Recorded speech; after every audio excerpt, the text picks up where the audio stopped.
Restons debout un petit instant.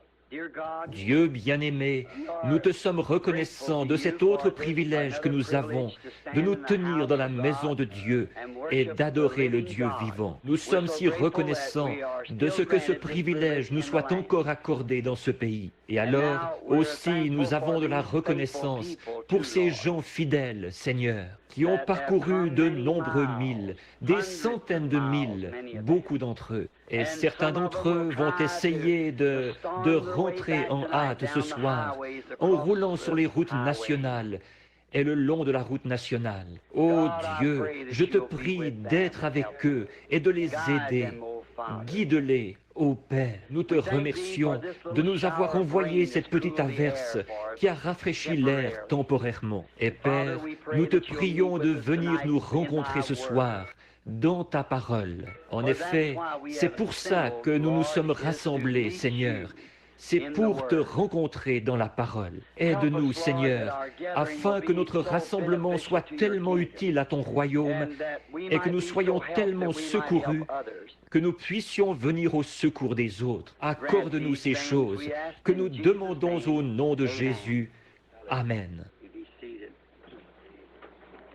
Vous pouvez vous asseoir. Je sors de quelques entretiens privés et juste avant que la réunion commence, Billy m'en avait donné toute une pile, tellement que je ne savais pas trop par où commencer. Mais nous prions Dieu de vous bénir pour cet effort que vous avez fait de rester pour la réunion du soir. Maintenant, Dieu voulant, dimanche matin prochain, je ferai une autre réunion. Je viens d'en parler aux pasteurs et cela leur convient. Et maintenant, je voudrais avoir le temps de souligner la présence de tous mes bons amis qui sont ici. Mais je sais que vous attendez, il fait chaud. Alors, je ne prendrai pas le temps de le faire. Et je vais me contenter de dire ceci, que Dieu vous bénisse. Vous savez, je ne connais pas de plus grand souhait qu'on pourrait formuler pour moi que de dire que Dieu vous bénisse. Voyez, s'il fait ça, c'est tout ce qu'il me faut. Juste ça. Je trouve que c'est la plus belle parole du système linguistique.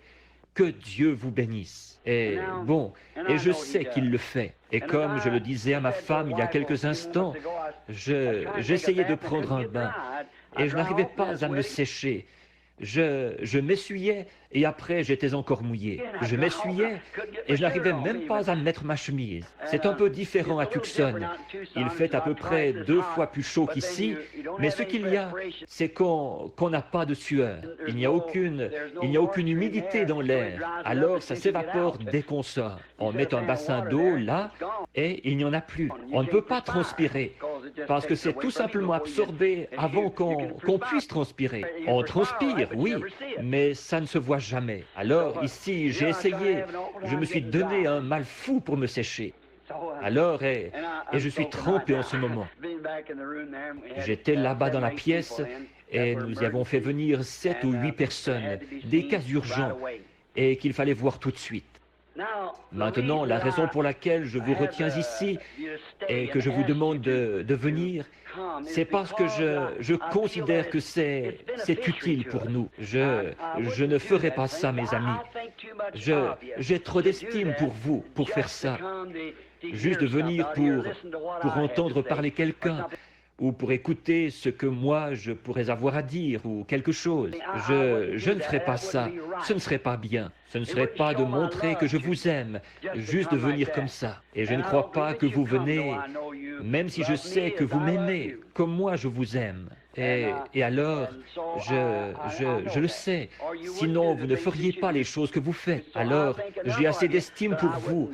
Je ne vous garderai pas assis où il fait chaud et tout, comme ceci, si je ne pensais pas que ce serait quelque chose qui puisse vous aider. Aussi, avant de venir, je fais toujours de mon mieux, devant Dieu, pour choisir un petit quelque chose, un passage de l'Écriture, quelque chose, et je demande sa conduite, la dernière chose avant de sortir. Viens au secours, Seigneur Dieu, d'une manière ou d'une autre.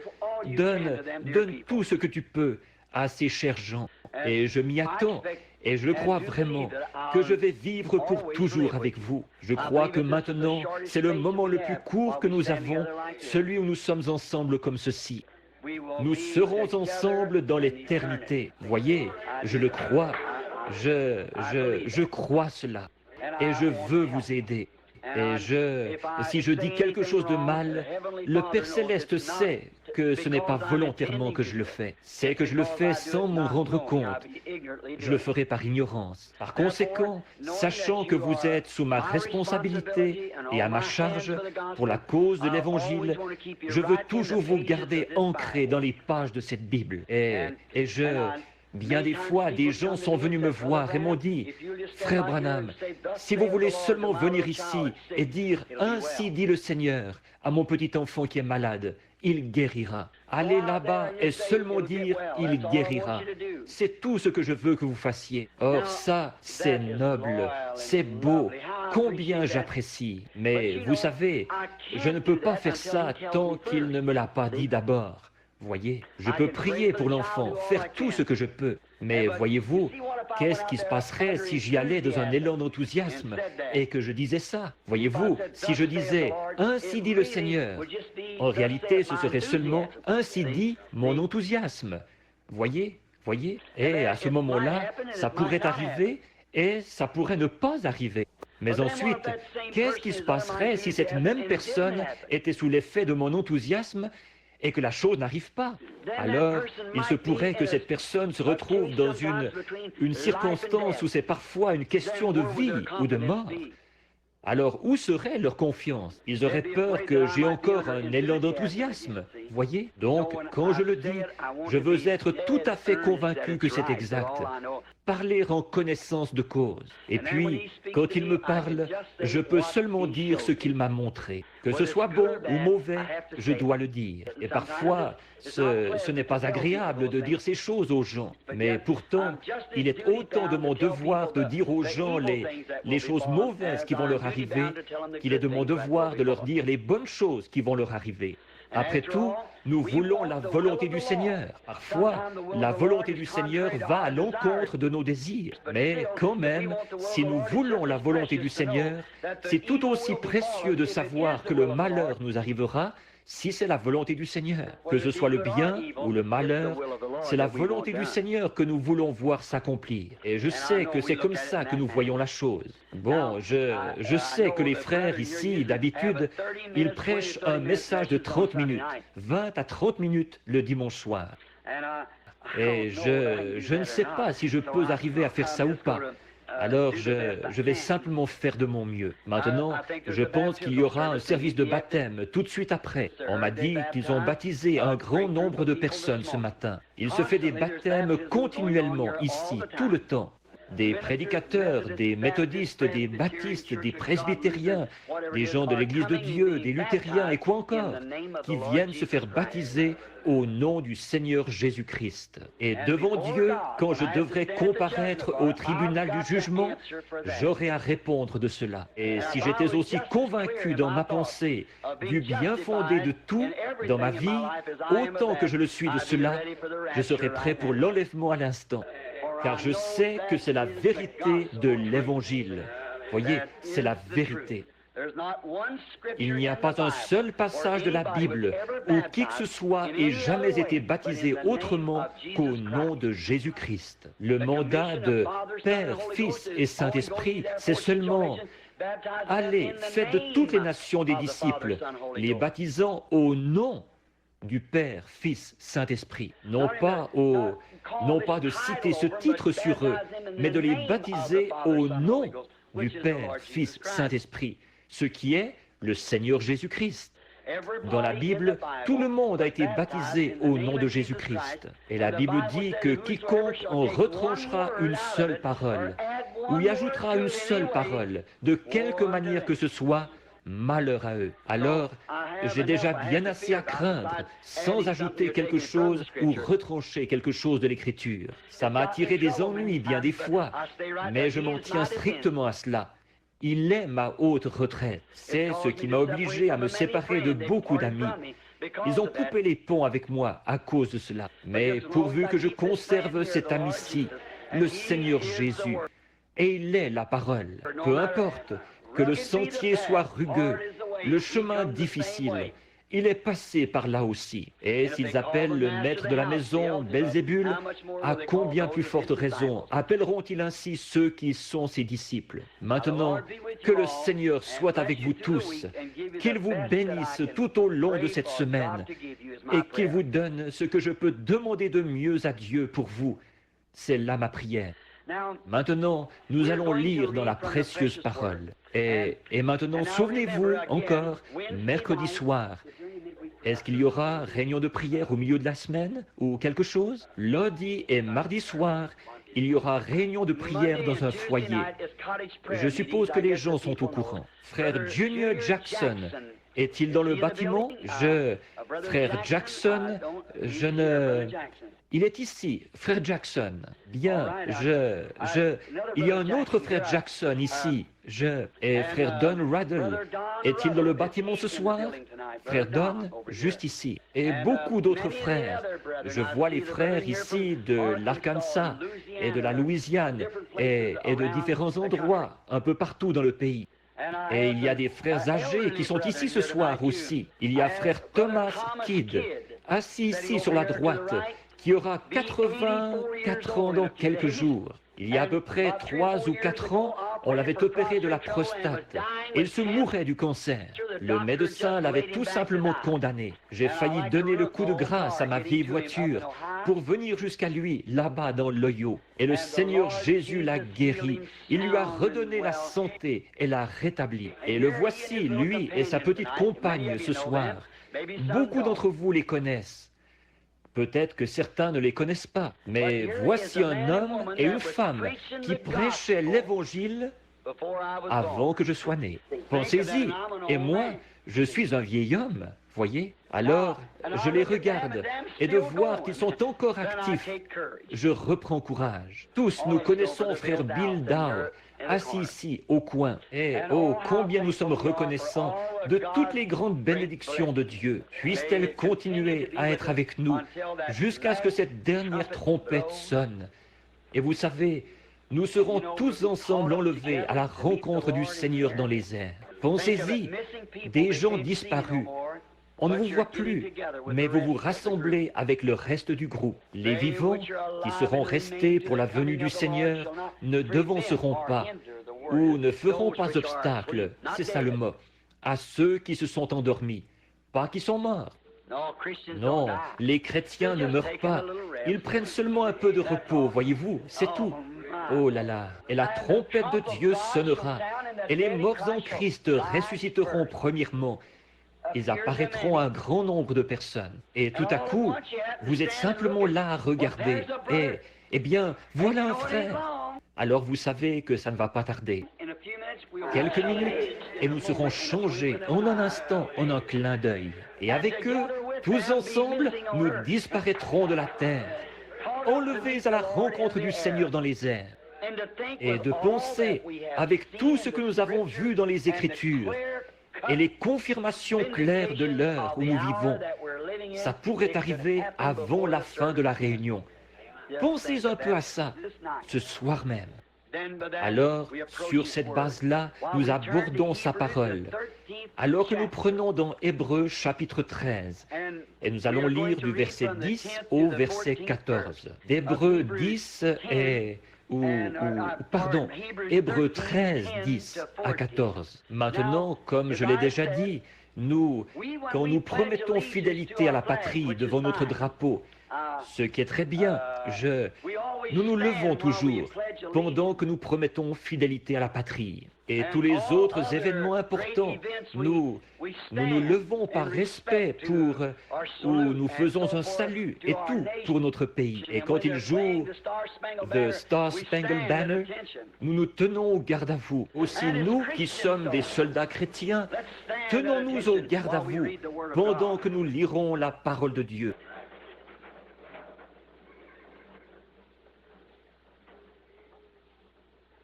Écoutez attentivement la lecture de la parole. La raison pour laquelle j'aime la lire. Mes paroles pourraient faillir, mais pas les siennes. Alors, si je lis sa parole, seulement cela, vous serez bénis. Le verset 10 du chapitre 13 d'Hébreux. Nous avons un autel dont ceux qui font le service au tabernacle n'ont pas le pouvoir de manger. Les corps des animaux dont le sang est porté dans le sanctuaire par le souverain sacrificateur pour le péché sont brûlés hors du camp. C'est pour cela que Jésus aussi, afin de sanctifier le peuple par son propre sang, a souffert hors de la porte. Sortons donc pour aller à lui, hors du camp, en portant son opprobre, car nous n'avons point ici-bas de cité permanente, mais nous cherchons celle qui est à venir. Seigneur Dieu, toi qui es le responsable de ces paroles, et qui est responsable de t'en être occupé tout au long des âges, pour voir à ce qu'elles parviennent jusqu'à nous sans mélange. C'est la pure parole de Dieu, vierge. Nous la chérissons tellement dans nos cœurs en ce moment. Romps ce texte, Seigneur, pour nous en donner le contexte ce soir, afin que nous, les enfants de l'homme, nous puissions comprendre ce que Dieu veut de nous, car nous le demandons au nom de Jésus. Amen.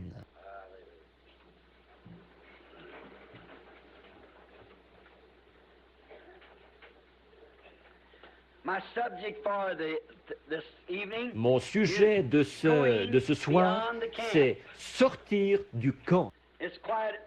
C'est quelque chose comme petit sujet, un peu bizarre. Mais vous savez, d'habitude, on trouve Dieu dans des choses bizarres. Le monde s'encroute tellement dans ses habitudes que tout ce qui sort de la tendance habituelle devient quelque chose de bizarre. Comme j'ai prêché ici il y a quelques jours, ici au tabernacle, sur le drôle d'oiseau. Le fermier est un drôle d'oiseau pour l'homme d'affaires est un drôle d'oiseau pour le fermier. Le chrétien est un drôle d'oiseau pour l'incroyant, et ainsi de suite. Il faut bien être le fou de quelqu'un. Alors, tout ce qui sort de l'ordinaire, vous devenez un peu comme un fou par rapport à la tendance habituelle. Et c'est pourquoi le peuple de Dieu et ses prophètes et ses messagers au long de l'âge qui ont porté son message qui venait de la parole, ils ont passé pour fous aux yeux de ceux de l'extérieur. Noé était un fou aux yeux de ce monde très intellectuel auquel il prêchait. Noé, certainement qu'il était un fou aux yeux de Pharaon. Il avait son pied sur le trône et ensuite il y a renoncé pour une bande de tripoteurs de boue. Voilà ce qu'il pensait. Et Jésus était un fou aux yeux des gens. Et tous les autres qui ont œuvré et vécu pour Dieu, ils ont passé pour fous. Ils ont été obligés de sortir du camp où ils étaient.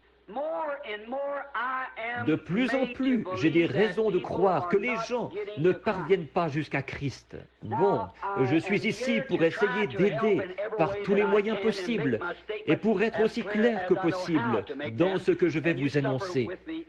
Et je vous demande de bien vouloir être patients avec moi. Comme je regarde et que je prêche d'un bout à l'autre du pays et que j'observe les gens, je suis tout à fait convaincu que les gens ne parviennent pas jusqu'à Christ. Et je crois que c'est l'ennemi qui met des bâtons dans les roues. En effet, la raison pour laquelle je crois ceci, ce n'est pas lui l'objet vers lequel ils ont été dirigés. Ils ont été dirigés soit vers un dogme, une doctrine, un parti, une expérience, une sensation ou quelque chose comme ça, au lieu d'être dirigés vers Christ, la parole. C'est pour ça, je pense, que les gens font reposer leur destination éternelle sur un dogme quelconque ou sur une sensation quelconque. Par exemple, certains disent « J'ai dansé dans l'esprit, j'ai parlé en langue, j'ai senti du feu partout sur moi. » Savez-vous que toutes ces choses-là peuvent être imitées par le diable? Il n'y a qu'une seule chose qu'il ne peut pas imiter, c'est la parole. Pendant le débat entre lui et Jésus, Jésus l'a vaincu à tous les coups. Il est écrit, la parole. Et je crois aujourd'hui que la raison pour laquelle les gens ne viennent pas à Christ, c'est parce qu'ils sont dirigés, beaucoup d'entre eux, vers une dénomination. Venez adhérer à notre Église, ou lisez notre catéchisme, ou croyez notre doctrine, ou un genre de système quelconque. On leur indique la mauvaise direction. Et leurs actions et la vie qu'ils mènent sans Christ prouvent par leur propre vie. C'est confirmé par cela même. Par exemple, je ne veux pas blesser qui que ce soit, mais en parcourant le pays dans tous les sens, j'ai condamné les cheveux courts chez les femmes. C'est la Bible. J'ai condamné le port des shorts chez les femmes, l'utilisation des produits de maquillage. Et à chaque année, c'est pire. On voit par là qu'il y a un autre doigt quelque part qui leur indique une autre direction. Elles ne parviennent pas jusqu'à Christ. Elles disent, nous faisons partie d'une église. Notre église ne... Ce que votre église croit, ça n'y change rien. Dieu a dit, c'est mal. Et si elles parvenaient vraiment jusqu'à Christ, elles arrêteraient de faire ça. Et ce n'est pas tout, mais l'homme prendrait position s'il parvenait jusqu'à Christ. Et il s'opposerait à ces choses. Les maris ne permettraient pas à leurs femmes d'agir comme ça. Un vrai homme ne veut pas que sa femme agisse comme ça. Un jeune homme de la ville, ici, l'autre jour, a failli tuer deux garçons. Ils étaient à un certain poste d'essence. Les gens de Jeffersonville, vous avez vu ça dans le journal. Voilà cette jeune fille qui se présente à un poste d'essence, avec presque rien sur le dos du tout. Et les deux jeunes hommes qui étaient assis là ont passé un commentaire. Et le pompiste a failli tuer les deux garçons. Il a été arrêté à cause de ça et poursuivi en justice. Le juge lui a demandé... Pourquoi avez-vous s'est-elle habillée comme ça? Il a dit, moi, je la trouve mignonne. Or, il y a quelque chose qui ne va pas chez cet homme-là. Peu m'importe qu'il soit même s'il est un pécheur, il y a quelque chose qui ne va pas chez lui. Son amour envers cette femme-là ne peut pas être authentique. Et qu'il la laisse s'exhiber en appât pour les chiens comme ça. Il y a quelque chose qui ne va pas. Est-ce que les hommes n'ont encore jamais compris qu'ils pouvaient juger entre ce qui est bien et ce qui est mal? Avez-vous vu les nouveaux maillots de bain qu'ils ont sortis? Êtes-vous au courant de la prédiction que j'ai faite, que les femmes finiraient par en venir aux feuilles de figuier il y a 33 ans de ça? Et maintenant, on les habille avec des feuilles de figuier, des jupes transparentes. La parole du Seigneur ne faillit jamais, voyez? Et la chose devait se produire juste avant le temps de la fin. En venir de nouveau à une feuille de figuier. Je le lisais dans le magazine Life. Cela a été prononcé il y a 33 ans, avant que les femmes sombrent dans la déchéance. Il a été dit comment elles agiraient en ce jour-ci. Et les voilà, qu'elles porteraient des vêtements d'hommes et quelle l'immoralité de la femme, que ça dégénérerait dans cette nation. La plus dégradée de toutes les nations du monde, c'est l'Amérique, ici. C'est la plus souillée de toutes. Ça, c'est selon les statistiques. Le pourcentage des mariages et divorces dans cette nation est plus élevé que partout ailleurs dans le monde. Et les autres nations prennent exemple sur nous. Avant, nous prenions exemple sur la France, la souillure et la saleté de cette nation-là. Maintenant, ils s'inspirent de nous en matière d'habillement. Nous avons dépassé leurs limites à eux. Je sais qu'il y a une raison pour laquelle les gens ne parviennent pas jusqu'à Christ. S'ils le faisaient, ils n'agiraient pas comme ça. Jésus a souffert hors des portes afin de sanctifier son peuple par son propre sang. Sanctification, ça vient d'un mot grec composé qui veut dire nettoyer et mis à part pour le service. Et quand Dieu nettoie son peuple par le sang de Jésus, il les nettoie de la souillure du monde et les met à part pour le service. C'est pour cela que Jésus aussi, afin de sanctifier le peuple par son propre sang, a souffert hors de la porte. Même les gens du plein évangile, ils sont retombés dans les ornières mêmes d'où ils étaient sortis. L'Église pentecôtiste, comment était-elle il y a 40 ou 50 ans? Ils maudissaient, condamnaient et tournaient en dérision les églises dont ils étaient sortis. Ces dénominations-là, qu'est-ce qu'ils ont fait? Exactement comme un chien à ce qu'il a vomi et une truie à son bourbier. Ils sont retournés directement à l'endroit d'où ils avaient été tirés. Et maintenant, leurs églises sont tout aussi souillées que les autres. C'était quelque chose, comme je le disais ce matin, comme les gens sont comme Pierre qui disait dans Matthieu 17, 4 à 8, où il disait « Il est bon que nous soyons ici, dressons 3 tentes. » Mais l'Esprit leur a dit de ne pas le faire. Il a dit « Celui-ci est mon Fils bien-aimé. Écoutez-le. » Et il est la parole. C'est lui que nous devons considérer, la parole, et non notre enthousiasme ou quelque chose d'autre. Il est ma parole. Écoutez-le. Et qu'est-ce qu'ils ont vu après que cette voix leur a eu parlé? Même Moïse et Élie n'étaient pas là. Il n'y avait pas de credo non plus. Il ne restait plus que Jésus seul. Et il est la parole. C'est tout ce qu'ils ont vu. Donc, sortir hors du camp. Nous voyons que sur l'emplacement de leur camp, à l'occasion de cet événement glorieux, là-haut sur la montagne de la Transfiguration, que Pierre a appelé plus tard la Sainte Montagne, c'est là qu'il est venu les rencontrer. Or, je ne crois pas que l'apôtre voulait dire que la montagne était sainte. Il voulait dire qu'il y avait un Dieu saint sur la montagne. Ce n'est pas la Sainte Église. Ce ne sont pas les gens saints. C'est le Saint-Esprit dans les gens. Le Saint-Esprit est saint. Il est votre directeur et votre conducteur.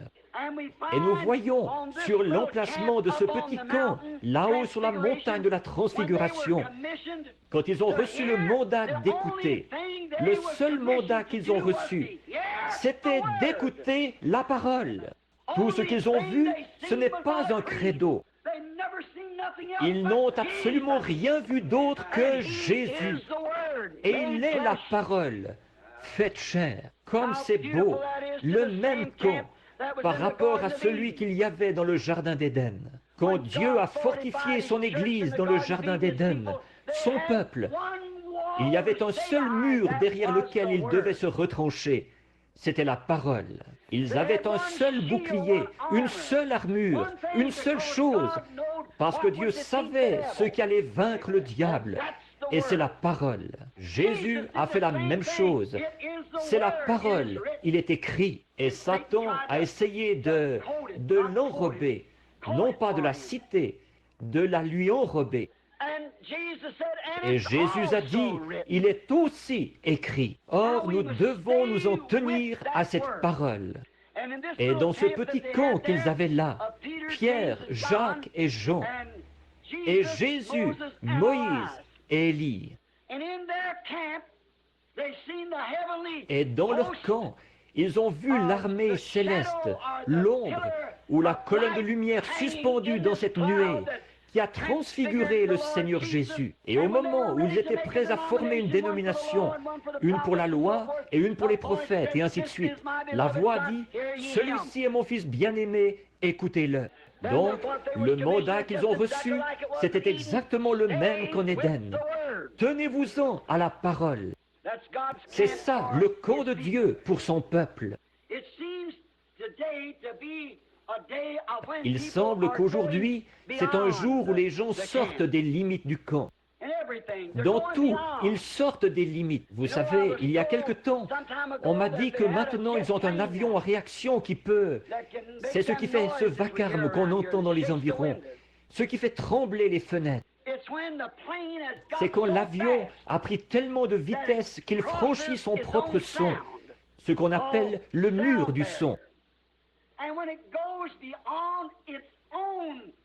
Et quand il franchit le mur de son propre son, il n'y a presque aucune limite à ce qu'il peut faire. Je pense que nous tirons une leçon de là. Quand nous franchissons le mur de notre propre son pour entrer dans la parole de Dieu, alors il n'y a aucune limite à ce que Dieu peut faire avec un homme qui est prêt à sortir du camp de l'homme, j'entends. Maintenant, nous voyons là, sortir du camp, sortir de ceci. Je vois que Satan, lui aussi, il entraîne son peuple à sortir du camp de la raison,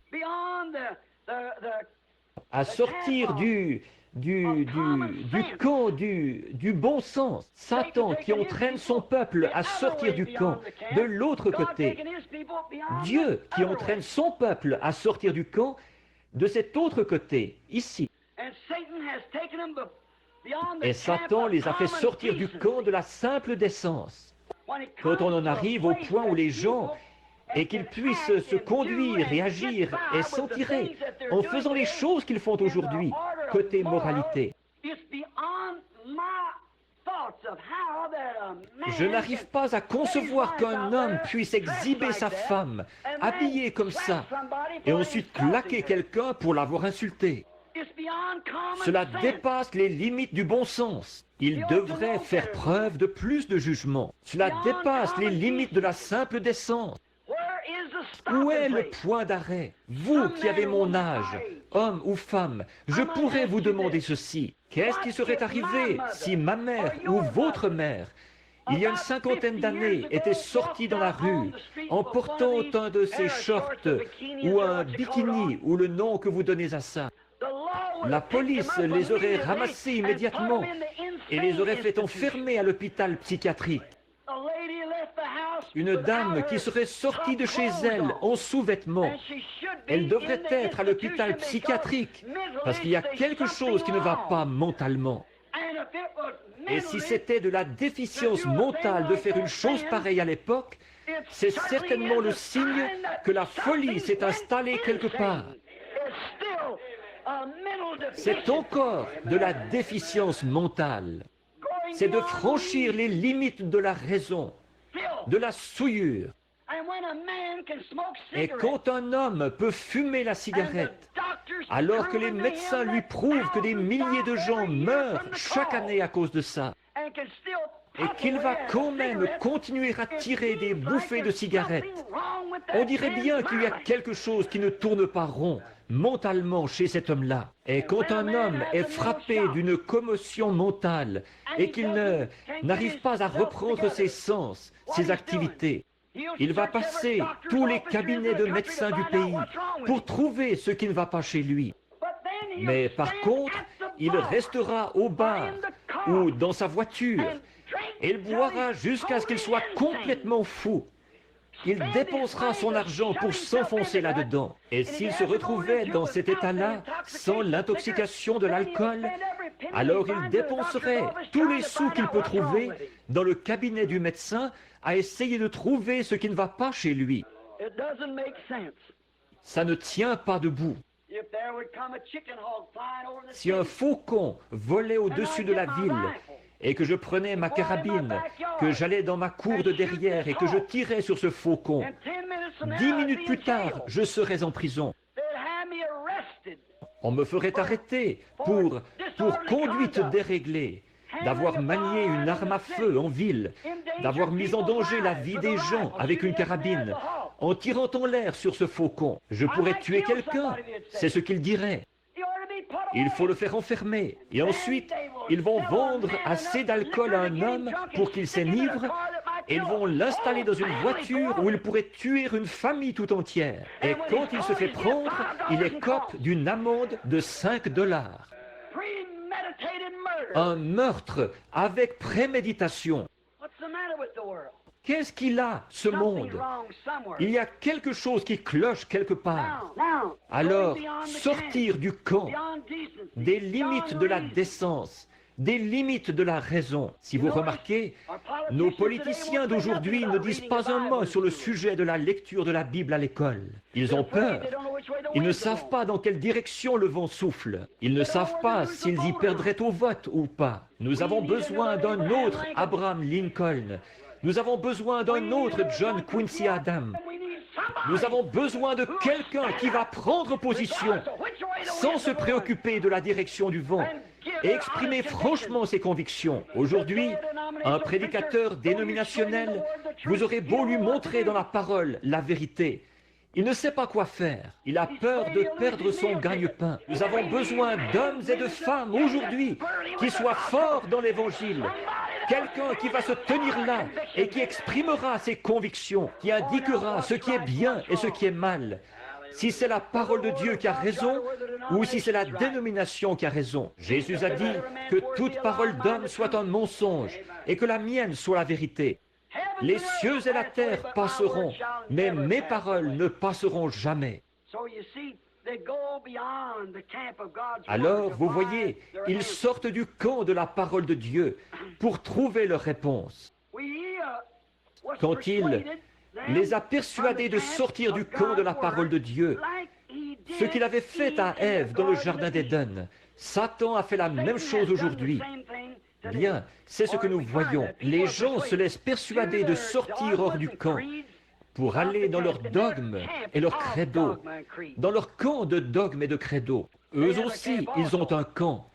Et c'est comme ça qu'ils se retrouvent dans son camp à lui.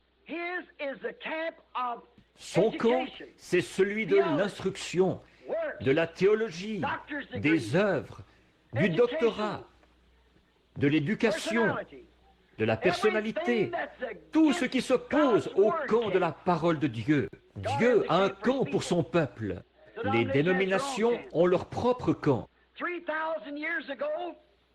Il y a 3000 ans, un homme pouvait rencontrer Dieu presque n'importe où. C'était chose courante pour un homme de rencontrer Dieu. Mais pourquoi ne le rencontre-t-il pas aujourd'hui? Il y a plus de gens, des milliers de milliers, et des millions de gens de plus qu'il y a 3000 ans. Et pourtant, Dieu est une espèce d'antiquité dont on a déjà parlé, de l'histoire ancienne. Les gens ne rencontrent pas Dieu en personne comme ils le faisaient il y a bien des années. Comme je le disais, 3000, environ 3000 ans. Ce n'est pas courant pour un homme de rencontrer Dieu. Si un homme en parle, il passe pour un fou, quelqu'un qui a perdu la tête. C'est tellement inhabituel pour eux. Dans le cas d'Abraham et dans son camp, mais c'était presque un fait journalier pour Abraham de rencontrer Dieu. Il lui parlait.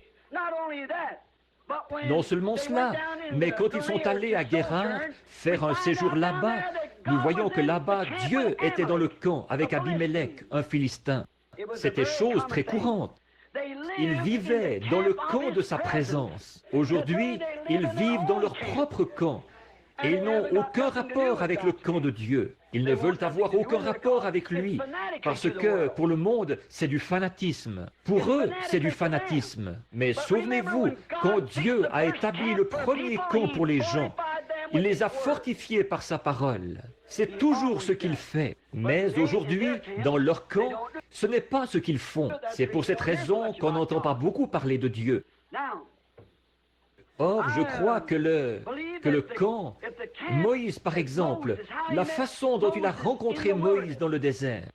Moïse avait un camp là-bas, où il faisait paître les brebis de son beau-père, Jéthro, derrière le désert. Et un jour, ce vieux berger de 80 ans, il a vu une lumière, une colonne de feu dans un buisson qui brûlait. Et il a rencontré Dieu, un homme qui fuyait Dieu. Le lendemain, parfois, de rencontrer Dieu, ça vous fait faire des choses bizarres. Moïse, le lendemain, il était très bizarre. Il a fait asseoir sa femme à califourchon sur un mulet, avec un bébé sur la hanche, et avec sa longue barbe qui pendait, un bâton tordu à la main, il est parti en Égypte pour prendre le contrôle du pays. Ça, c'était vraiment ridicule à voir. Où vas-tu, Moïse? Je m'en vais en Égypte. Pourquoi? Pour prendre le contrôle. Il avait rencontré Dieu. Une invasion par un seul homme. Ça semblait vraiment très étrange. Mais ce qu'il y a, c'est qu'il a réussi. Parce qu'il avait rencontré Dieu. C'est comme une seule personne qui irait prendre le contrôle de la Russie. C'est tout ce qu'il faut, une seule personne dans la volonté de Dieu. Moïse était dans la volonté de Dieu. Et c'était un bâton tordu qu'il avait à la main. Pas une épée, un bâton. Les choses inhabituelles que Dieu fait. Mais souvenez-vous, Moïse a dû sortir du camp où il avait vécu pour accomplir ceci. En effet, il avait été là-bas avec toute une armée et il n'avait pas réussi. Avec toutes les armées de l'Égypte, il n'avait pas réussi. Mais un jour, Dieu l'a invité à venir dans son camp. Il a dit, « Qui es-tu » Il a dit, « Je suis celui qui suis. » Non pas « j'étais » ou « je serai ». Au temps présent, je suis le Dieu d'Abraham, d'Isaac et de Jacob. J'ai entendu les cris du peuple et je me souviens de ma promesse. Et c'est le moment où elle doit s'accomplir. Je t'envoie, Moïse, avec ce bâton que tu as à la main. Qu'est-ce qu'il y a eu? Bon, les gens ont pensé qu'il était fou. Mais qu'est-ce qu'il avait fait? Il était sorti de son propre camp. Pharaon l'avait instruit pendant 40 ans dans le camp de l'école. Et il avait échoué. Et Dieu a mis un autre 40 ans pour sortir tout cela de lui. Toute son instruction et toute sa théologie, ce qu'il avait appris, il a fallu 40 ans pour faire sortir tout cela de lui. Et ensuite, Dieu l'a utilisé pendant 40 ans. Dieu a beaucoup de mal à préparer son homme. Mais vous voyez, il n'a jamais pu avoir l'emprise sur Moïse tant que Moïse n'est pas sorti de son propre camp, fait de main d'homme, sorti de la manière militaire de faire les choses et de la manière naturelle de faire les choses pour se tourner vers la manière surnaturelle de faire les choses. Ensuite, quand il est entré dans ce camp-là, Dieu a pu l'utiliser. Maintenant, nous voyons que dans ce désert, nous remarquons quand ils ont pris position et qu'ils sont sortis de l'Égypte pour entrer dans le camp de Dieu, ils sont sortis du camp des sacrificateurs et de tous ceux qui leur disaient « Vendez-vous comme esclaves pour le temps qu'il vous reste ». Quand Moïse, le prophète, est venu et qu'il a confirmé que la parole de Dieu était proche, que Dieu, qui avait fait la promesse, était là pour délivrer les gens. Ils sont sortis du camp où ils se trouvaient pour entrer dans le camp de la parole promise de Dieu de l'heure. Ils ont cru ce prophète-là parce que le signe, la confirmation, prouvait qu'il s'agissait précisément de la parole de Dieu. Et les choses qu'il a faites ont prouvé que c'était juste. Et la colonne de feu l'a suivi tout le long du trajet, prouvant qu'il s'agissait de la parole de Dieu. Or, dans ce camp, des miracles, des signes et des prodiges, il y en avait dans ce camp. Ils les ont fait sortir pour les emmener dans le désert. Ils ont quitté leur camp naturel. Ils ont quitté le camp de la boue. Ils ont quitté le camp fait de paille et de briques pour demeurer dans des tentes, là-bas dans le désert, où il n'y avait pas de grain ni rien d'autre. Parfois, Dieu nous demande de faire des choses qui, selon notre façon de penser, sont insensées. Et si jamais vous quittez le camp de votre propre raisonnement, c'est là que vous trouverez Dieu. Remarquez, quand ils sont partis dans le désert, il y a eu des miracles, des signes, quand ils sont passés dans ce camp-là. Maintenant, souvenez-vous, ils ont quitté le camp de l'Égypte et ils sont partis dans le désert avec le camp de Dieu. Comment savez-vous que ça l'était? Dieu avait dit, « Ton peuple séjournera pendant 400 ans. Mais je les ferai sortir par une main forte et je leur donnerai ce pays-ci. » Et ils étaient en route, en suivant une lumière confirmée, un prophète confirmé, avec des signes, des prodiges, démontrant que Dieu était dans le camp. Et ils étaient en route. Ils avaient une colonne de feu, ils avaient un prophète, ils avaient de la manne, ils avaient des eaux vives. Amen. Ils avaient changé de campement. Ils ont été obligés de le faire. Ils n'auraient pas pu voir ces choses en Égypte. Ils ont été obligés de changer de campement pour pouvoir voir le surnaturel. Et les gens d'aujourd'hui aussi, ils seront obligés de changer de camp, de sortir de ces dénominations qui disent « Les jours des miracles sont passés.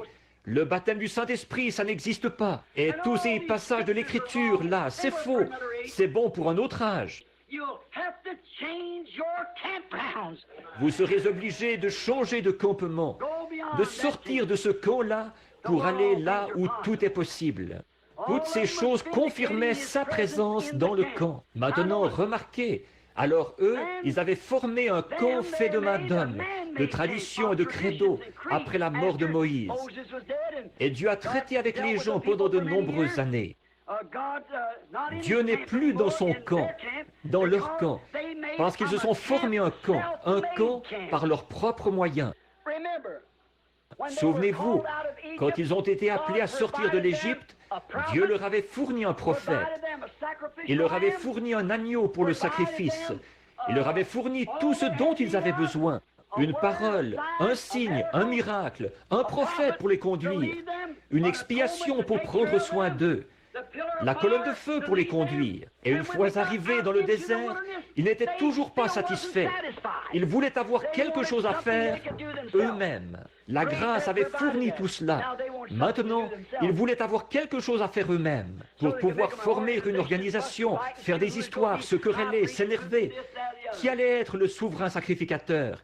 Et qui serait ceci, cela ou autre chose? Un jour, Dieu a dit, « Moïse, sépare-toi du milieu de ces gens. » Et il les a simplement engloutis lors de la révolte de Corée. Maintenant, remarquez, tous ces signes et prodiges confirmaient sa présence. Ensuite, il s'est formé, l'homme s'est formé lui-même un camp de credo et de tradition, pas le camp de Dieu, de sa parole, un camp à eux. Il a été obligé de se retirer, car il est la parole. Il ne peut pas rester où les gens reçoivent un enseignement qui n'est pas dans cette parole. Dieu ne peut pas rester dans le camp. Il ne peut pas. Il ne l'a jamais fait. Il doit rester précisément là où se trouve sa parole. Ensuite, quand il a été obligé de quitter ce camp-là, de tout ce groupe de gens qu'il avait fait sortir de l'Égypte, il est demeuré uniquement avec ses prophètes, à qui sa parole est venue. La parole est venue aux prophètes pour confirmer l'heure. Il demeurait avec les prophètes et il révélait aux prophètes. Comme il prononçait la malédiction sur les gens et prononçait la malédiction sur la chose. Et Dieu leur enseignait ses commandements et comment il fallait vivre. Et les gens s'y opposaient toujours. Et ils persécutaient le prophète. Et ils finissaient par le lapider ou le scier en morceaux pour s'en débarrasser. Jésus a dit, « Lequel des prophètes vos pères n'ont-ils pas assassiné? Lequel d'entre eux, le juste qui leur avait été envoyé? » Et il a dit, « Vous ferez les œuvres de votre Père. » Il ne parlait pas à des communistes, il parlait à des sacrificateurs, des gens des dénominations, des pharisiens et des sadducéens. Je suppose que sa voix n'aurait pas beaucoup changé ce soir. Ce serait seulement un peu pire, peut-être pour eux. Donc, nous voyons qu'ensuite, il est demeuré avec son prophète. Il est alors devenu un étranger pour eux, car il demeure uniquement dans sa parole pour la confirmer. La Bible dit qu'il veille sur sa parole pour la confirmer. Il essaye de trouver quelqu'un. S'il trouve seulement un homme tiède comme Samson, Samson a abandonné sa force à Dieu, mais il a donné son cœur à Delilah. C'est comme ça, très souvent aujourd'hui, que nous faisons. Seulement donner quelque chose à Dieu, mais pas tout. Mais Dieu, il veut tout notre être. C'est comme une police d'assurance. Quand vous souscrivez à une police d'assurance, autant avoir une garantie totale. Et c'est ce que cette assurance bénie fait pour nous. C'est une police avec une garantie totale. Elle couvre tout ce dont nous avons besoin ici dans cette vie. Et notre résurrection est la vie éternelle. Elle inclut tout.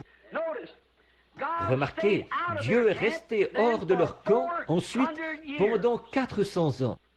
Pourquoi? Il n'avait plus de prophète. Du prophète Malachie jusqu'au prophète Jean, 400 ans. Israël n'a pas fait tourner la roue d'un seul tour. Dieu était en dehors du camp. Il l'avait mis dehors par leur credo et leur égoïsme et leur différend avec la parole. 400 ans sans la parole. D'un prophète à l'autre, il a cheminé jusqu'au dernier prophète qui était Malachie. Et ensuite, il n'y a plus eu de prophète pendant 400 ans. Ensuite, Dieu a fait son apparition de nouveau. Un jour, il a marché parmi eux de nouveau, mais leur tradition avait pris sa place au milieu d'eux. au point qu'il était un étranger pour eux. Les traditions des pères, il y avait le lavage des pas et la façon de se peigner les cheveux et de porter tel bouton sur leur tunique et leurs, bien sûr, vêtements sacerdotaux, et l'un est un pharisien convaincu et l'autre est un sadducéen. Et tout cela avait remplacé la parole parmi ces hommes-là, si bien que, quand Dieu les a visités, ils leur étaient étrangers. Permettez-moi de dire ceci avec amour et avec respect, mais pour bien me faire comprendre. C'est pareil aujourd'hui. Ça n'a pas changé du tout. Quand il vient au milieu des gens, par sa puissance et sa manifestation, pour prouver que sa parole est la même hier, aujourd'hui et pour toujours, puisqu'il est la parole. Les gens disent, un diseur de bonne aventure, un Belzébul, un Jésus seul, ou quelque chose comme ça. On vous assimile à quelque chose, mais il faut qu'il en soit ainsi. Voyez-vous, nous n'avons pas eu de prophète depuis maintenant presque 2000 ans. Ceux des nations n'en ont pas eu, vous savez. C'est une promesse pour la fin. Or ça, nous le savons par l'Écriture. Nous le savons aussi par l'histoire, que c'est ce qui nous est promis. Donc, au bout de 400 ans, un jour Dieu a marché au milieu d'eux. Selon l'Écriture, il devait être fait chair et habiter parmi eux. On appellera son nom Conseiller, Prince de la paix, Dieu puissant, Père éternel. Et quand il est venu au milieu des gens, ils ont dit, nous ne voulons pas que cet homme règne sur nous. Quelle carte d'association porte-t-il? Quelle dénomination l'a envoyé? Il n'avait aucune collaboration. Toutes les églises où il allait, on le mettait à la porte. Il n'avait rien à voir avec lui, parce qu'il n'était pas l'un d'entre eux. Et ce qui est arrivé à cette époque arrive de même maintenant. La Bible dit que l'église de Laodicée le mettrait dehors. Elle frappait, cherchant à entrer. Il y a quelque chose qui ne va pas quelque part. Maintenant, pourquoi? Ils avaient formé leur propre camp. S'ils avaient connu la parole, ils auraient su qui il était. Jésus a dit, si vous sondez les Écritures, parce que vous pensez avoir en elles la vie éternelle, ce sont elles qui vous déclarent qui je suis. C'est ce que dit l'Écriture. Alors, elles rendent témoignage de moi. Et si je ne fais pas les œuvres qu'il avait été promis que je ferais, si je ne fais pas les œuvres que mon Père, la parole, au commencement était la parole, et la parole était avec Dieu, et la parole était Dieu, et la parole a été faite chair, et elle a habité parmi nous. Or, si je suis cette personne-là, sondez les Écritures et voyez ce que je suis censé faire. Et si je ne remplis pas les conditions requises, si mes œuvres, les œuvres dont la parole rend témoignage, par lesquelles le Père rend témoignage de moi, si elles ne confirment pas qui je suis, alors je suis dans l'erreur. C'est exact. Si vous ne pouvez pas me croire, croyez la parole, il a dit. Les œuvres que la parole produit. Voyez-vous, il était un étranger parmi eux. Ils ne l'ont pas reconnu. Nous n'aurons rien à voir avec ce personnage. Il n'est qu'un curieux personnage qui est né là-bas, quelque part dans une étable. Il croyait que sa mère avait eu ce bébé avant qu'il naisse, ou avant qu'il avait eu ce bébé, qu'il était un enfant illégitime plutôt. Et puis, qu'avant que le bébé naisse, elle était allée se marier avec Joseph. Il avait fait ça rien que pour lui éviter d'être noirci, sa réputation.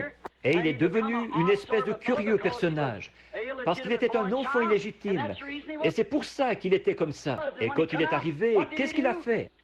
Il a démoli leur credo, renversé leur table, les a chassés du lieu à coups de fouet. Et il a dit, il est écrit. Amen. Avec ça, ils auraient dû savoir qui il était. Il est écrit. Eh bien, ils ne voulaient avoir aucun rapport avec un personnage comme celui-là. Mais tout au fond de leur cœur, ils savaient qui il était, car Nicodème l'a déclaré ouvertement. Rabbi, nous les pharisiens, nous savons que tu es un docteur venu de Dieu, car personne ne peut faire les choses que tu fais si Dieu n'est avec lui. Alors, pourquoi ne le confessait-il pas?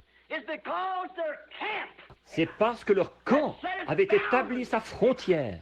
ce qui lui fermait l'accès au camp, ce qui empêchait quiconque de sortir pour aller vers lui. Ils avaient leur propre camp. Il est venu de nuit, quand la porte, en fait, était fermée. Mais il a vu que c'était possible pour lui de le rencontrer quand même. Oui, c'est pareil maintenant. Il est devenu un inconnu, un étranger. Ils n'y comprennent rien. Pourquoi y aurait-il ceci et pourquoi y aurait-il cela? Alors que la parole elle-même rend témoignage que ceci, c'est exactement ce qui est censé être fait en ce jour. Nous en avons parlé, et maintes fois, mais c'est la vérité. Pour eux, dans leur camp, il était un fanatique, un violateur de leurs traditions, un trouble-fête dans leurs églises. En fait, rien qu'un diseur de bonne aventure, un spirit, ce qu'on appelle Belzébul. Voilà ce qu'il était. Et je crois que s'il venait au milieu de nous aujourd'hui, il serait la même chose pour nous. En effet, nous avons une tradition, nous avons une dénomination, nous n'arrivons même pas à nous entendre entre nous. Pourquoi? Il n'y a qu'un lieu où les hommes arrivent à s'entendre. C'est sous le sang versé. Et le sang a été versé comme germe de vie pour féconder cette semence, la parole. Sans cela, nos barrières dénominationnelles vont toujours tenir les gens éloignés. Mais il serait un étranger aujourd'hui. On dirait la même chose de lui. On agirait envers lui. On l'expulserait du camp. Et saviez-vous, la même Bible qui dit qu'il serait abandonné des hommes, hommes de douleur, habitués à la souffrance, et qu'ils ont rejeté. Et nous l'avons considéré comme frappé et humilié par Dieu. L'Écriture même qui déclarait cela, qui s'était crié dans son chant, « Mon Dieu, pourquoi m'as-tu abandonné? Tous mes os, ils me regardent. Ils ont percé mes mains et mes pieds. » Pendant qu'ils chantaient cet hymne dans l'église, leur sacrifice, le Dieu qu'ils croyaient servir, ils étaient en train de le crucifier. Il en est de même aujourd'hui. Le Dieu même. Regardez ce que le prophète a dit. Amos, quand il est arrivé à Samarie, il a plissé ses petits yeux quand il est monté là et qu'il a vu cette ville remplie de péchés. Des femmes couchées dans la rue avec des hommes. Une Amérique contemporaine. Quand il l'a parcouru du regard, il a plissé les yeux. Il n'avait personne pour le parrainer. Il n'avait pas de carte d'association. C'est Dieu qui l'avait envoyé. Les gens allaient-ils écouter son message? Non, ils n'allaient pas l'écouter. Mais il a prophétisé et il a dit, le Dieu même que vous prétendez servir vous détruira. Et je dis au nom de Jésus-Christ, le Dieu même que cette nation qui prétend être une nation religieuse, le Dieu même qu'ils prétendent servir, les détruira dans leur iniquité. Il exterminera toutes les dénominations de la face de la terre, ce qu'ils prétendent servir. Donc remarquez, il les a réprimandés et ils l'ont expulsé de leur camp. Jésus a souffert hors du camp. Ils l'ont expulsé du camp, à l'extérieur, bien au-delà des limites de leur camp. Nous voyons que la Bible dit qu'en ce dernier jour, dans cet âge de Laodicée, il ferait la même chose. On les expulserait du camp. Maintenant, observez ce qu'il dit de faire, maintenant pour conclure. Expulser du camp, là où on brûlait les sacrifices. C'était l'endroit tout indiqué pour lui. Il était le sacrifice. Maintenant, frères, sœurs, savez-vous que chacun de vous, vous devez vous sacrifier? Vous devez être le sacrifice de Dieu? Sacrifiez les choses du monde, sacrifiez vos propres plaisirs dans ce monde, sacrifiez les choses du monde. Savez-vous pour quelle raison les gens ne veulent pas le faire? Vous savez, un mouton n'a qu'une seule chose à offrir, c'est sa laine. Et bon, il ne lui est pas demandé de produire ou de fabriquer de la laine cette année. Il lui est demandé de porter de la laine. Il ne nous est pas demandé de fabriquer quelque chose. Il nous est demandé de porter le fruit de l'esprit, c'est-à-dire que ce qu'il y a à l'intérieur du mouton, ce qu'il est à l'intérieur, c'est ce qui produit la laine à l'extérieur. Et quand un homme a Christ à l'intérieur, c'est ce qui le rend semblable à Christ à l'extérieur. Ce n'est pas quelque chose d'artificiel, de fabriqué. Eh bien, nous voyons qu'à ce moment-là, quand Christ revient, comment est-ce qu'on le traite? Exactement comme au commencement. Il en a toujours été ainsi. Alors, il les a tellement réprimandés qu'ils les ont expulsés de son camp. Et ils l'ont traité comme un pécheur. Et effectivement, il est devenu péché pour nous. Maintenant, après des centaines d'années, oui, presque 2000 ans, il a visité leur camp de nouveau, conformément à sa parole promise, qui disait qu'il le ferait au dernier jour. Il a visité le camp de nouveau. Il a visité le camp pour manifester cette parole aujourd'hui, tout comme il a visité à cette époque-là et qu'il l'a fait à l'époque de Moïse. Ce n'était pas Moïse qui faisait ces choses. Moïse était un homme, c'était Christ. Considérez Joseph, sa vie, aimé de son père, haï de ses frères parce qu'il était un voyant. Et ils l'ont haï sans raison. C'était leur seule raison de le haïr. Un type parfait d'aujourd'hui, tout à fait. L'Église, de nouveau, ils haïssent ce qui est spirituel. Et nous voyons qu'il a été vendu pour presque 30 pièces d'argent. On le pensait mort. Il a été sorti de là et mis en prison, comme Jésus l'a été sur la croix. Un homme a été perdu et un homme a été sauvé. Et il a été retiré de là pour aller à la droite de Pharaon. C'est exactement ce qui est arrivé à Jésus.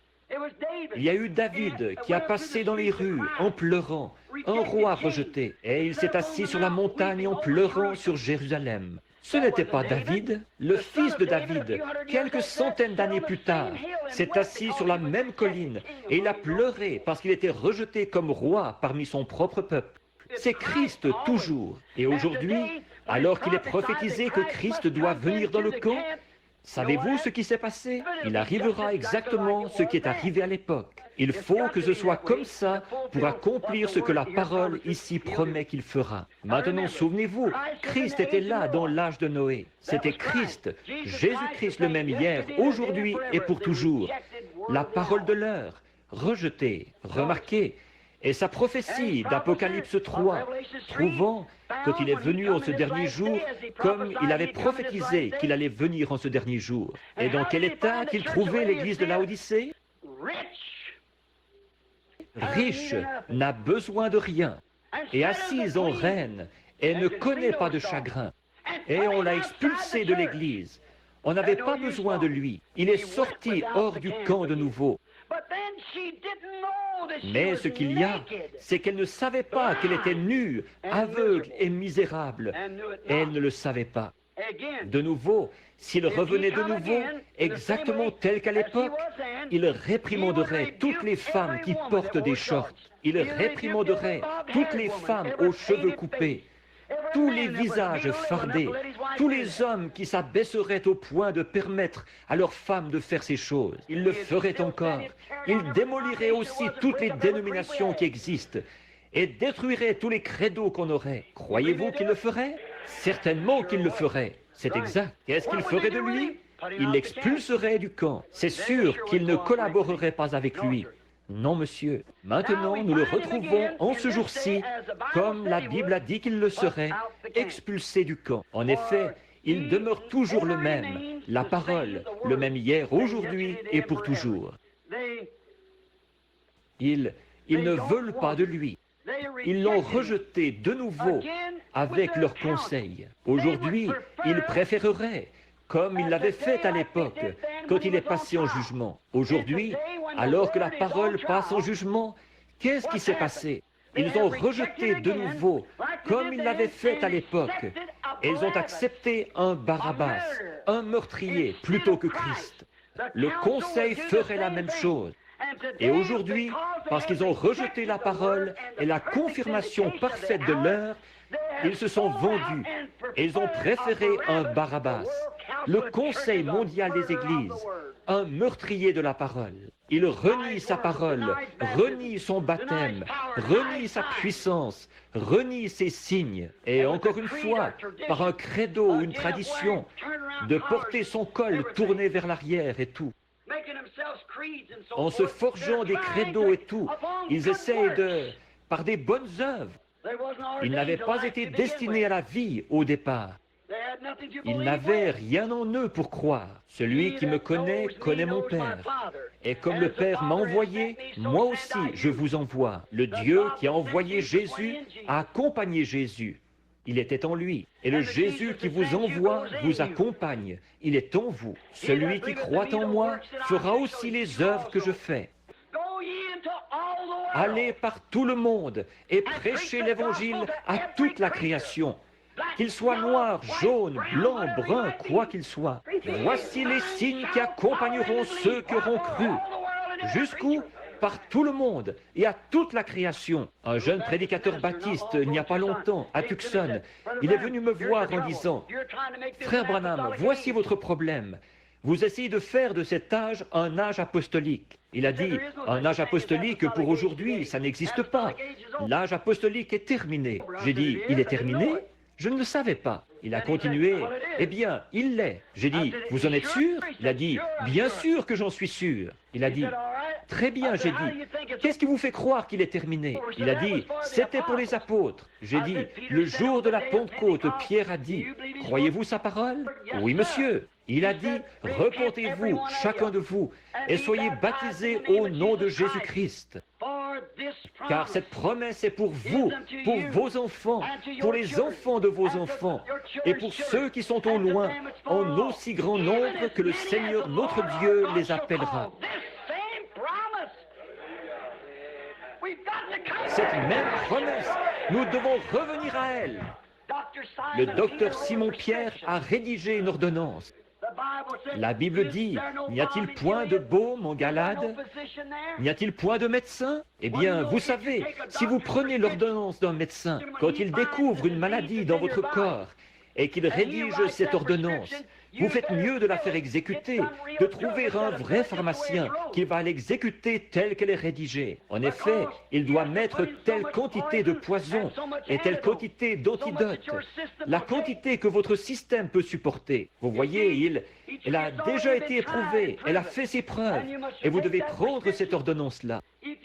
Sinon, si vous laissez un charlatan modifier ça, quelqu'un qui ne sait pas comment doser ce médicament-là correctement, il va vous tuer. Et si c'est trop faible, ce qu'il met dedans, ça ne vous fera aucun bien. Voilà le problème chez beaucoup d'entre vous, les médecins. Vous modifiez l'ordonnance. Pierre a dit, je vais vous donner une ordonnance perpétuelle pour vous, pour vos enfants et pour ceux qui sont au loin, en aussi grand nombre que le Seigneur notre Dieu les appellera. Non pas, venez adhérer, mais repentez-vous, chacun de vous, et soyez baptisés au nom de Jésus-Christ pour la rémission de vos péchés. Et vous recevrez les résultats. Amen, le Saint-Esprit, car la promesse, cette ordonnance est pour vous et pour vos enfants. Maintenant, certains d'entre vous, les charlatans, cessez de rédiger ces ordonnances falsifiées. Voyez, vous tuez vos fidèles. Oui, c'est pour cette raison qu'ils n'arrivent pas à recevoir le vrai. Oui, vous savez, cette même ordonnance, la façon dont le médecin s'y prend pour trouver son médicament, ils se servent toujours et les savants essayent de trouver quelque chose. Ensuite, ils vont l'administrer à un Kobe pour voir si ça va le tuer ou pas. Et puis, vous savez, le médicament, il y a un risque à courir. Vous pourriez retrouver la santé, mais ça pourrait aussi vous tuer, voyez-vous, parce que tout le monde n'est pas comme un Kobe, peut-être. Et cette ordonnance-ci, ce qu'il y a, c'est qu'elle convient à tous. Et puis, tout médecin vraiment compétent qui a beaucoup de foi dans son médicament, il ne demandera pas à quelqu'un d'autre. Certains d'entre eux sont tellement dégonflés, ils vont l'administrer à un prisonnier condamné à perpétuité et le relâcher s'il y survit, lui faire prendre l'ordonnance. Mais dans ce cas-ci, nous avons eu un vrai médecin. Il est venu et il a pris lui-même l'ordonnance. Voyez, je suis, non pas je serai, je suis la résurrection et la vie, dit Dieu. Celui qui croit en moi vivra, quand même il serait mort. Et quiconque vit et croit en moi ne mourra jamais. Marthe a dit, il a dit, crois-tu cela? Elle a dit, oui Seigneur, je crois que tu es le Christ qui devait venir dans le monde.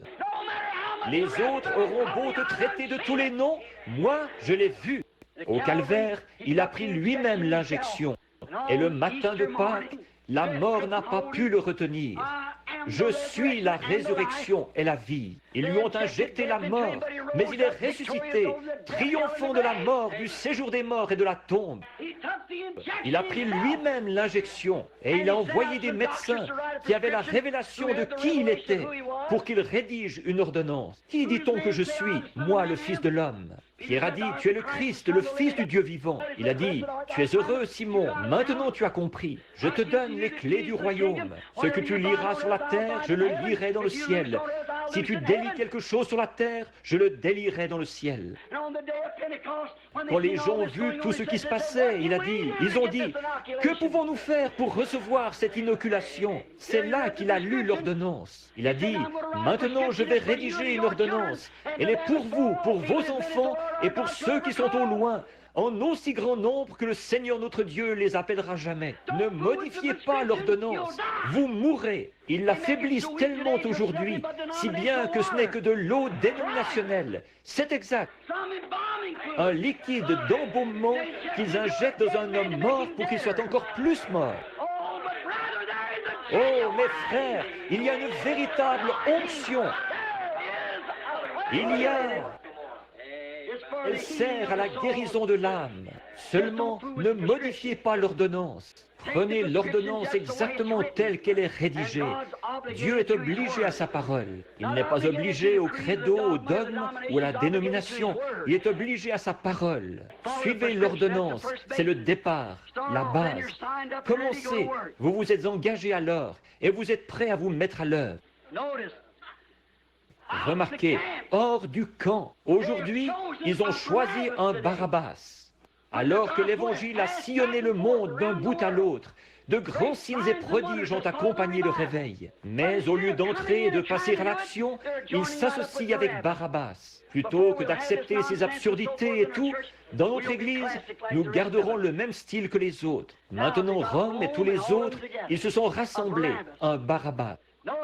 Remarquez, à ce moment-là, nous sommes dans ce grand camp-là. Nous sommes invités à sortir de ce camp-là. Jésus aussi, afin de sanctifier le peuple par son propre sang, a souffert hors de la porte. Allons à lui hors de la porte. Observez, en portant son opprobre. Pourquoi jetait-on l'opprobre sur lui? Pas parce qu'il était méthodiste ou baptiste, je peux vous le certifier. Pas parce qu'il était pharisien ou sadducéen. Parce qu'il était la parole confirmée, en portant son opprobre. À cause de quoi? De la parole confirmée. C'est exact, c'est ce qu'il a fait. Il a dit, si je ne fais pas les œuvres de mon Père, ne me croyez pas. Si je ne suis pas la réponse à toutes les questions des Écritures. Le Jésus du Nouveau Testament, c'était le Jéhovah de l'Ancien. Tout à fait exact. Je crois, comme je vous le disais ici, il y a quelque temps, ou quelque part à une réunion. Ce n'était peut-être pas ici. Le Jéhovah de l'Ancien Testament est le Jésus du Nouveau. Vous vous souvenez quand j'étais à la chasse à l'écureuil ce matin-là, et qu'il y a eu ces trois grandes tiges-là, qui ont toutes abouti au même endroit là-bas, sur la montagne. J'étais là à regarder ça. Je me suis approché et j'ai enlevé mon chapeau. J'ai déposé ma carabine, je suis monté. Et une voix qui a secoué les bois a dit, « Le Jésus du Nouveau Testament est le Jéhovah de l'Ancien. Reste fidèle. » Aussi, un peu plus bas, c'est là que les écureuils étaient apparus, alors qu'ils avaient été créés, alors qu'il n'y en avait aucun là. Voyez, c'est la vérité, ça. Voyez, c'est la vérité. Alors Dieu, devant qui je me tiens, sait que c'est la vérité. C'est exact, c'est la vérité. Au Kentucky même, il y a des gens assis ici même ce soir qui étaient présents quand c'est arrivé de nouveau. La même chose, oui, nous savons que c'est la vérité. Le Jésus de l'Ancien Testament, comme quand les Chinois ont commencé à s'installer ici, ils ne savaient ni lire ni écrire notre langue, mais c'étaient de très bons blanchisseurs. Alors on allait à la blanchisserie chinoise. Ils se procuraient simplement des petites étiquettes toutes blanches. Ils ne pouvaient pas lire quoi que ce soit. Et ils savaient que s'il écrivait quelque chose, vous ne pourriez pas le lire. Alors, quand vous vous présentiez là, ils prenaient simplement ce petit bout de papier blanc, quelque chose un peu comme ceci, disons, ici, et le déchirait d'une certaine manière, comme ça. Bon, il vous remettait un bout de papier et il gardait l'autre bout de papier. Ensuite, quand vous retourniez chercher votre linge, il disait « Montrez-moi votre bout de papier ». Il les prenait, s'il correspondait, ça y était. Vos vêtements sales, vous les repreniez nettoyés. Et Jésus a correspondu à chaque prophétie, chaque facette du Jéhovah de l'Ancien Testament, c'est le Jésus du Nouveau. Il a correspondu en tout point. Permettez-moi de dire ceci, avec la crainte de Dieu et avec respect, mais avec amour, mais avec sincérité, en sachant à quoi m'en tenir. Le message de cette heure a correspondu en tout point à ce que la Bible avait annoncé pour cette heure. Maintenant, si vous avez des vêtements sales, apportez-les. Oui, avez-vous été lavé dans le sang de l'agneau? Remarquez, en portant son opprobre, parce qu'il était la parole confirmée. C'était comme ça à l'époque, c'est pareil maintenant. Il est le même hier, aujourd'hui et pour toujours. Hébreux 13, 12 et 13. Nous voyons Hébreux 8, 13, 8 aussi. En portant sa honte de l'Évangile. En portant son nom, il a dit « Je suis venu au nom de mon Père ». Le nom du Père, qu'est-ce que c'est? Il est venu au nom de son Père. Il a dit « Je suis venu au nom de mon Père et vous ne m'avez pas reçu ». Eh bien, le nom du Père, qu'est-ce que c'est? Vous devriez le savoir, je pense. Voyez? En portant l'opprobre de la parole. Elle était toujours emportée hors de leur camp. Ils la mettaient à la porte. On rira et on se moquera de vous. Et aujourd'hui, alors que quand j'ai commencé à parcourir le pays, je ne parle pas de moi, je vous en prie, n'allez pas penser que c'est quelque chose de personnel. Mais mon temps est écoulé et j'ai une dizaine de pages ici. Vous pouvez voir ce qu'il reste ici. Voyez? Voyez? Bon, de mes notes. Mais écoutez, au début, en commençant, avez-vous remarqué Jésus au début, quand il a commencé? Oh, le jeune rabbin. Oh, il était un homme formidable. Venez chez nous, venez nous prêcher. Mais un jour, il s'est assis devant eux et il a dit, si vous ne mangez la chair du Fils de l'homme et si vous ne buvez son sang, vous n'avez point la vie en vous-même. Qu'est-ce que vous pensez que les docteurs et les intellectuels de la foule se sont dit? Cet homme est un vampire. Voyez, il veut qu'on boive du sang humain. C'est trop pour nous, ça. Éloignez-vous de lui. Les sacrificateurs disaient qu'il était fou.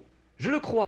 Et la Bible dit qu'ils sont partis. Il avait aussi avec lui 70 prédicateurs qui avaient été ordonnés.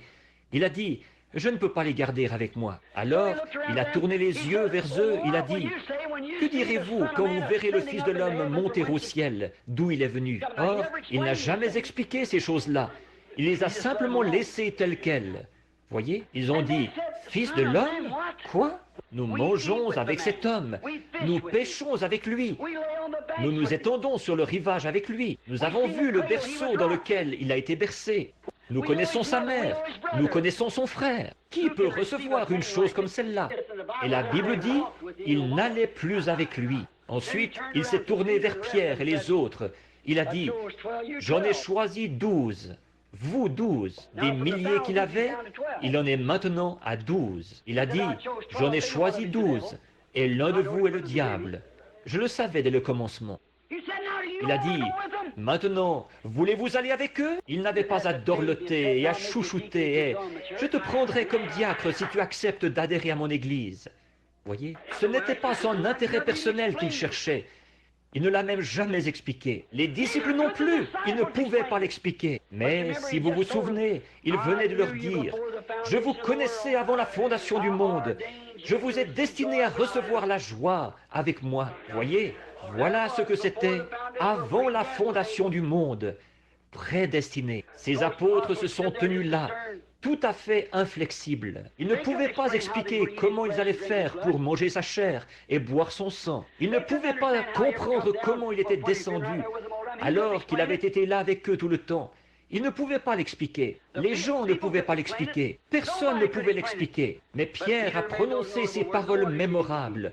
Ce n'est pas étonnant qu'il lui ait donné les clés. Il a dit, « Seigneur, à qui irions-nous? Nous sommes convaincus. Nous savons que tu es, toi et toi seul, la confirmation de la parole promise pour aujourd'hui. Nous savons que toi seul, tu as la parole de la vie. Nous ne pouvons pas expliquer ces choses, mais nous les croyons quand même. La petite Marthe a dit, « Mon frère est mort. Il était tendu dans la tombe. Il se décompose. Il sent. Seigneur, si tu avais été ici, mon frère ne serait pas mort. Mais même maintenant, tout ce que tu demanderas à Dieu, Dieu te l'accordera. » Oh là là, il a dit, « Je suis la résurrection et la vie. Celui qui croit en moi vivra, quand même il serait mort. Quiconque vit et croit en moi ne mourra jamais. » Crois-tu cela? Elle a dit, « Oui, Seigneur. » Je ne peux pas l'expliquer, mais je le crois. Je crois que tu es le Christ qui devait venir dans le monde. Je crois par l'écriture qui a été consignée que tu as rempli les conditions requises. Il a dit, où l'avez-vous enseveli? Oh là là, il va se passer quelque chose. C'est immanquable. Toutes les roues se rejoignent au bon moment. Voyez, il s'est rendu jusqu'à la tombe. La Bible dit, son aspect n'avait rien pour nous plaire. Probablement un petit homme aux épaules tombantes. Il s'est tenu là avec ses petites épaules qui s'affaissaient, fatigué et épuisé par cette marche. Il a dit, « Lazare, sors !» Et un homme qui était mort depuis 4 jours s'est levé sur ses pieds. Une femme de la science chrétienne. Excusez-moi si je vous blesse, ce n'est pas volontaire. Une femme de la science chrétienne qui venait à cette église ici est venue me voir dehors un jour. Elle a dit, « Monsieur Branham, elle a dit, j'aime votre façon de prêcher, mais il y a une chose sur quoi vous mettez trop l'accent. » J'ai dit, « Quoi ?» Elle a dit, « Vous faites trop de cas de Jésus. » J'ai dit, « J'espère que c'est tout ce que lui, il a à me reprocher. » Voyez, voyez. Elle a dit, « Vous le rendez divin. » Voyez-vous, eux, ils ne croient pas qu'il était divin. Ils croient qu'il n'était qu'un homme comme les autres, un bon enseignant, un philosophe. Elle a dit, « Vous le rendez divin. » Et il n'était pas divin. J'ai dit, « Oh oui, il l'était. » Elle a dit, « Si je vous prouve par votre propre Bible qu'il n'est pas divin, le croirez-vous » J'ai dit, « Ma Bible dit, je crois la parole, c'est ce qu'il est. » Elle a dit, dans Jean chapitre 11, quand Jésus est allé à la tombe de Lazare, la Bible dit qu'il a pleuré. J'ai dit, quel rapport? Elle a dit, eh bien, ça montre qu'il n'était pas divin. J'ai dit, c'est que vous ne voyez pas qui était cet homme.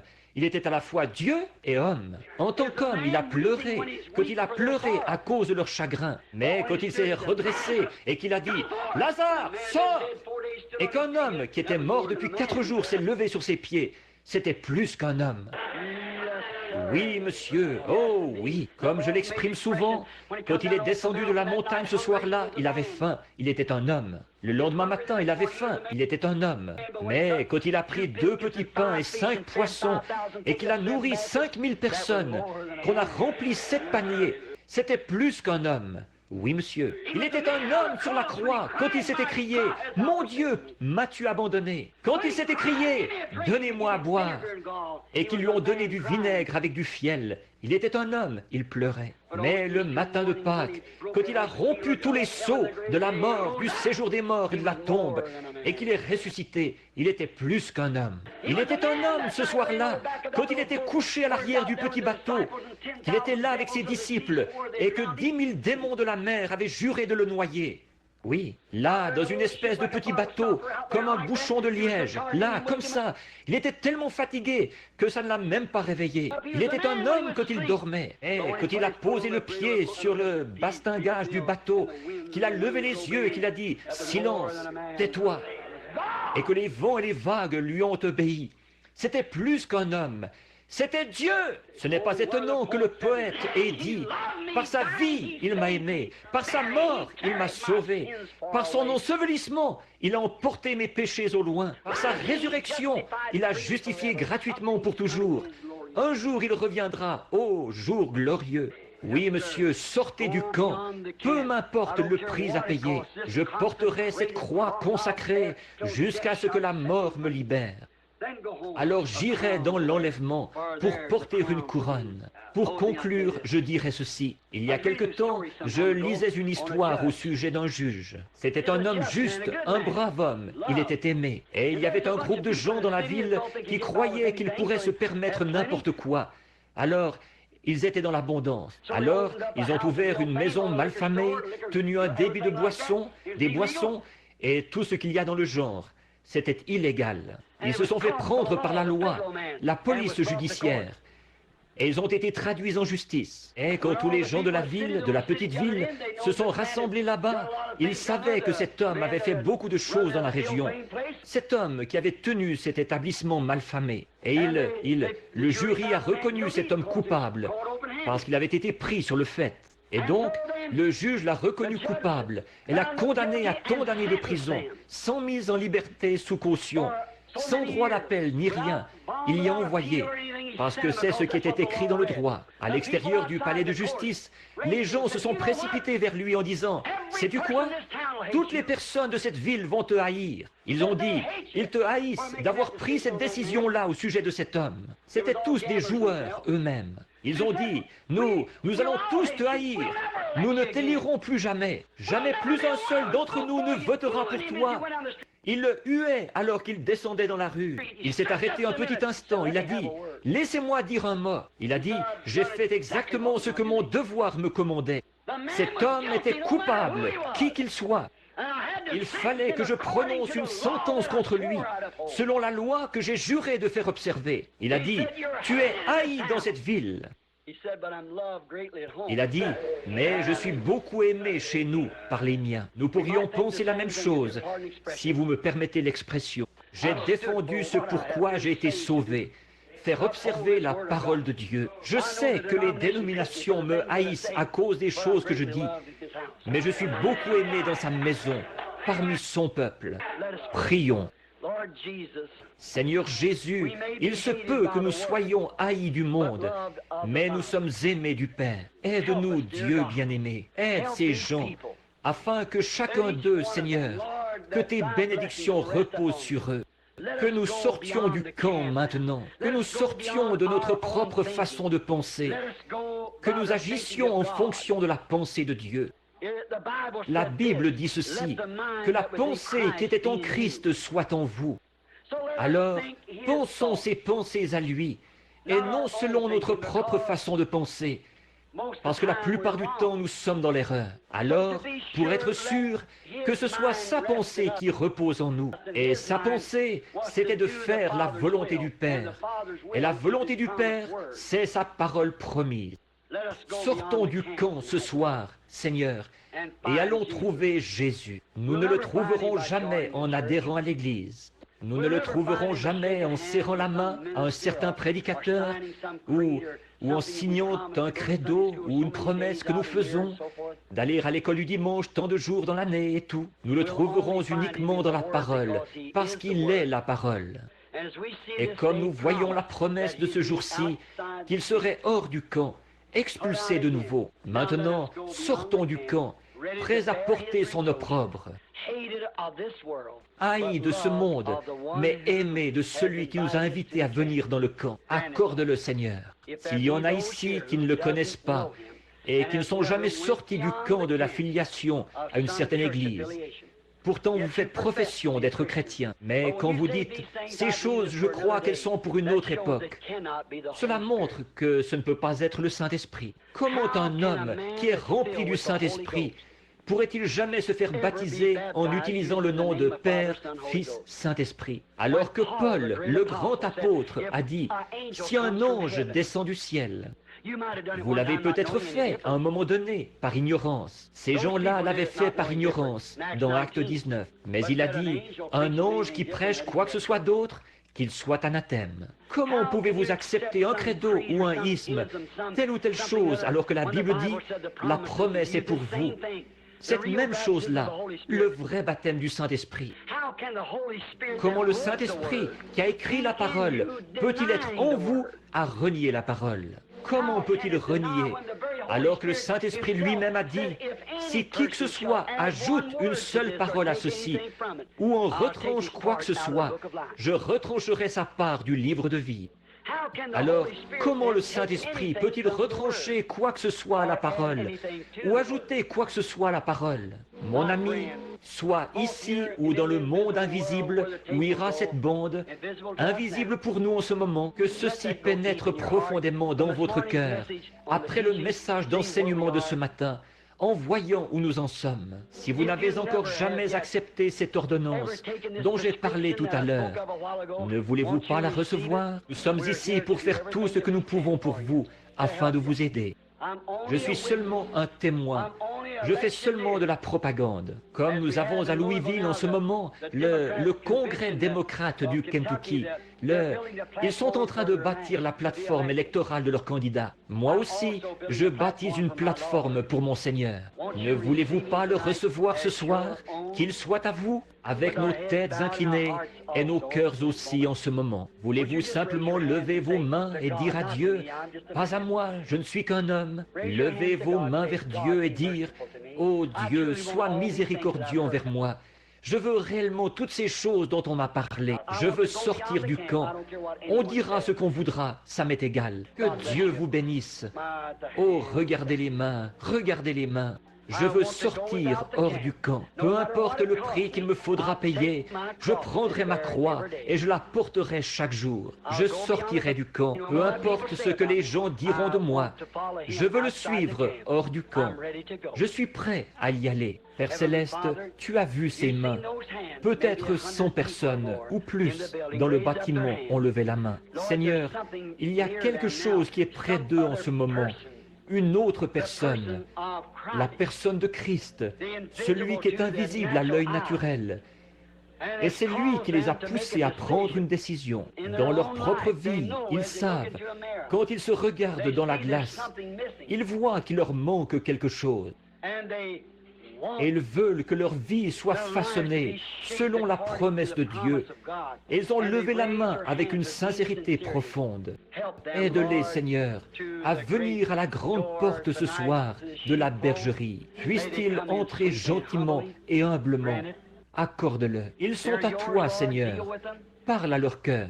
Ils n'auraient pas pu prendre cette décision-là, ils n'auraient pas pu lever la main sans qu'il y ait eu quelque chose de surnaturel. Cela montre qu'il y a une vie là, quelque part. En effet, selon la science, la pesanteur nous empêcherait de lever les mains. Mais il y a quelque chose qui les a frappés, leur faisant défier la loi de la pesanteur et lever la main vers le Créateur qui les a amenés ici. Oui, je veux aller jusqu'au bout. Je veux sortir du camp ce soir. Seigneur, le baptistère est prêt pour la première démarche après la repentance. Ensuite, c'est d'être baptisé avec une promesse de recevoir le Saint-Esprit. En ces derniers jours, un appel à revenir à la foi originelle. L'ordonnance originelle. Nous voyons trop de gens qui sont éloignés de Christ, qui se meurent pour avoir pris ces autres ordonnances, faites de main d'homme. Elles peuvent faire très bien l'affaire dans leur dénomination, mais Seigneur, je veux ton ordonnance à toi. C'est toi notre médecin. Il y a un médecin, il y a un baume en Galade. Il y a un médecin qui est ici ce soir pour guérir toutes les âmes qui sont malades à cause du péché, pour guérir tous les êtres physiques, grand médecin de tous les âges, grand créateur des cieux et de la terre, viens maintenant, s'il te plaît, au milieu de nous et parle-nous, au nom de Jésus-Christ. Pendant que chacun prie dans son cœur, Seigneur Jésus, aide-moi en ce moment. Et si vous n'avez jamais été baptisé et que vous êtes convaincu, je n'ai pas prêché sur le baptême, mais que vous êtes convaincu que vous devriez vous faire baptiser du baptême chrétien, la seule manière dont tout chrétien, qu'est-ce qui se passerait si vous arriviez là-bas, baptisé d'une autre manière? Alors que ce même Jésus a dit, celui qui retranchera une seule parole, ou ajoutera une seule parole, la part de celui-là sera retranchée du livre de vie. Jésus l'a dit, et il a dit, toutes les Écritures sont inspirées et doivent s'accomplir. Maintenant, vous savez ce qu'il en est. Qu'est-ce que vous allez en faire? Si vous avez seulement eu une sensation ou quelque chose, je crois aux sensations. Si vous avez seulement dansé dans l'esprit, parlé en langue, ça aussi j'y crois. Mais si vous n'êtes pas allé plus loin et que l'esprit que vous avez en vous vous dit de ne pas suivre la parole, alors que vous savez qu'elle est juste, il y a quelque chose qui ne va pas avec cet esprit-là. Ce n'est pas le Saint-Esprit, c'est impossible. Voyez-vous, il identifierait sa propre parole. Ça, vous le savez. Préparez à venir maintenant pendant que nous prions. Jésus de Nazareth, approche-toi maintenant et parle à chaque cœur. Je te les confie, puisse-t-il être. Toutes ces mains, ce sont des trophées du message, Seigneur, venant de toi et de ta grande et auguste présence qui est avec nous en ce moment. Et sensible à l'esprit peut détecter que tu es ici. Cette impressionnante atmosphère sacrée, accorde-le, Seigneur, à l'instant, au nom de Jésus-Christ. Avec nos têtes inclinées, s'il y a des hommes ici qui voudraient se faire baptiser au nom de Jésus-Christ, qui veulent se repentir, qui veulent rechercher le baptême de l'Esprit, il y a une pièce disponible à ma gauche. Pour les femmes, c'est à droite. Il y aura quelqu'un là pour vous donner des directives. Il y a des vêtements de baptême prêts, tout. Maintenant, pendant que nous gardons la tête inclinée en chantant,